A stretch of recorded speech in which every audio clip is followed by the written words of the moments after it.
Sabe aquela necessidade que a gente sente às vezes de controlar tudo para ter certeza de que o resultado vai ser perfeito? Pois é, essa luta, que parece que vem de uma força gigante, na verdade tem uma origem bem diferente e que consome uma energia danada da gente. Vamos mergulhar hoje nas raízes desse sentimento e ver como dá para encontrar um caminho bem mais leve. Pensa aí na última vez que pintou um projeto grande ou um evento para organizar. A gente tem uma tendência, quase um instinto, de querer microgerenciar cada detalhezinho, né? Como se o sucesso dependesse só da gente manter tudo na rédea curta. Mas de onde será que vem de verdade essa necessidade? E olha, a resposta é mais simples do que parece. Toda essa tentativa de controle não vem da força, vem do medo.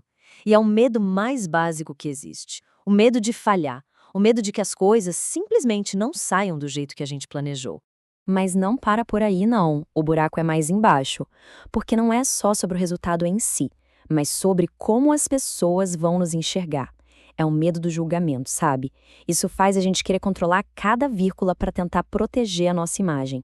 E no fundo, bem no fundo, o que está em jogo é o nosso próprio valor. O medo é de que um resultado ruim signifique que nós não fomos bons o bastante. É essa pressão interna que, no fim das contas, drena toda a nossa energia. Fica claro, então, né? Essa necessidade de controle não é sinal de poder, de jeito nenhum. É um mecanismo de defesa, movido pelo medo. E o primeiro passo para mudar qualquer coisa é justamente sacar isso, é reconhecer de onde vem esse impulso. Ok, agora vamos entender as consequências disso tudo, porque essa busca incessante por controle acaba nos colocando num ciclo vicioso. É uma verdadeira espiral de sobrecarga que só puxa a gente para baixo. O roteiro é quase sempre o mesmo. Primeiro, a gente tenta controlar o resultado e, inevitavelmente, isso leva à sobrecarga e à frustração. E o que nasce dessa frustração toda? Exato, o julgamento. E esse julgamento, nossa, ele atira para todo lado. A gente culpa a situação, critica as outras pessoas por não fazerem o suficiente, e o que é talvez o pior de tudo, a gente se volta contra si mesmo com uma autocrítica que não dá trégua. E aqui tem uma sacada fundamental. É preciso entender de onde vem esse sentimento. O julgamento nunca, jamais, vem de um lugar de calma, de clareza. Ele é um sintoma da tensão, do atrito que a gente cria ao tentar forçar um resultado.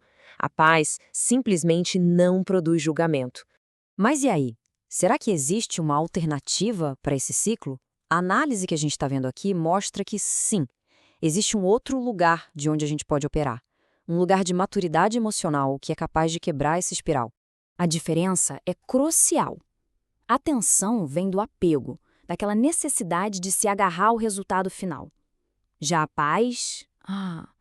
paz vem de fazer o seu melhor e depois simplesmente soltar, deixar ir, confiar no processo. Isso é o que define a maturidade emocional. Fazer o que precisa ser feito com excelência, mas sem ficar preso ao que vai acontecer depois. É entender que o valor do trabalho está na intenção, na qualidade da entrega, e não só no resultado final. E atenção, é muito importante entender isso. Essa atitude não tem nada a ver com apatia ou desinteresse. Pelo contrário, é um sinal de maturidade, de compreender que, olha, nem tudo está no nosso controle. E está tudo bem. É uma forma muito mais sábia de se engajar com a vida. Tá, mas como é que a gente chega nesse lugar de paz? É claro que não é como apertar um botão, né? É um processo, um trabalho interno, feito de forma consciente. Vamos entender então as etapas dessa tal renovação? Porque sem uma mudança interna, a gente sempre acaba caindo nos mesmos padrões. O medo e a tensão voltam e o ciclo recomeça. É por isso que a solução não é se esforçar mais para controlar o que está fora, mas sim se renovar por dentro. E essa renovação acontece em etapas. Primeiro, a autopercepção.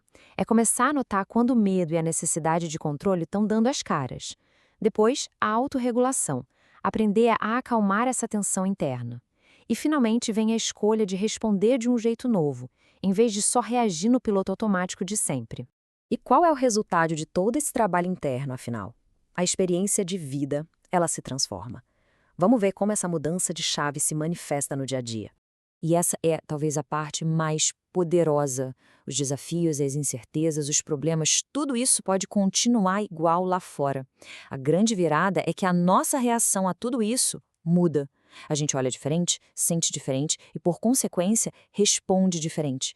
O que isso significa na prática? Significa o fim daquela batalha constante.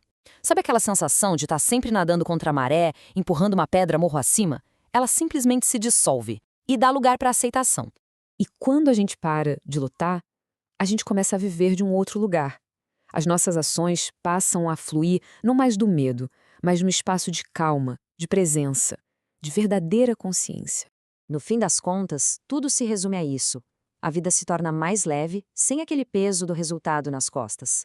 Mais consciente, porque as ações são escolhidas, e não apenas reações automáticas.